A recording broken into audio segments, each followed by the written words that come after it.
Hello guys, what is going on? TechRoom UK here. So for today's video we're gonna have a look at the Galaxy Watch 4 LTE.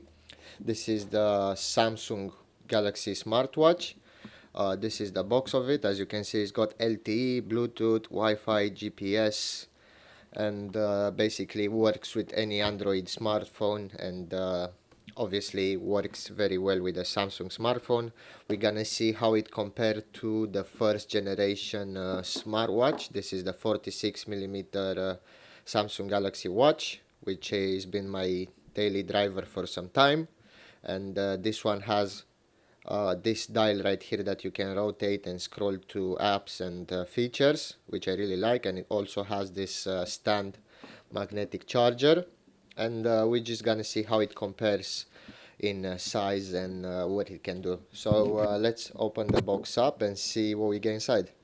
So after opening the box, we see that we get a new style charger with a cable already attached to it. This is a magnetic charger, so all you have to do is just put the watch on top of it and it will charge. This is the first generation charger, so as we can see, it's a big improvement in size and I think speed,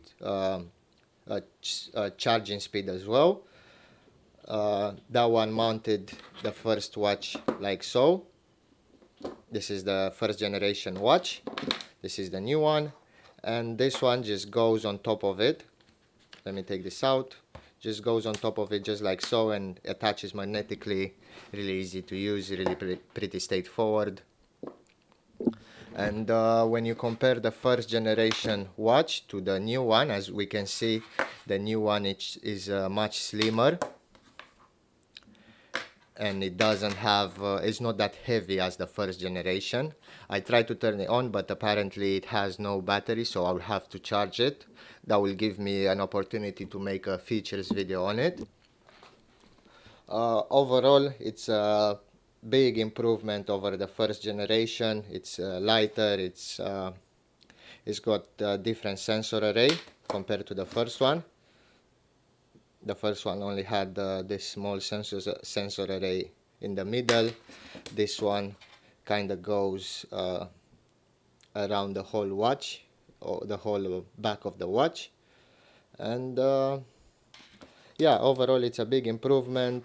I will definitely recommend this one, getting this one over a 4-year generation watch. But that's entirely up to you. Some people prefer a classic style, some people prefer a lighter and more futuristic look. Pretty much that's it. That was all that's in the box: the watch, the charger, and some manuals. Thank you guys for watching, and I'll see you in the next one.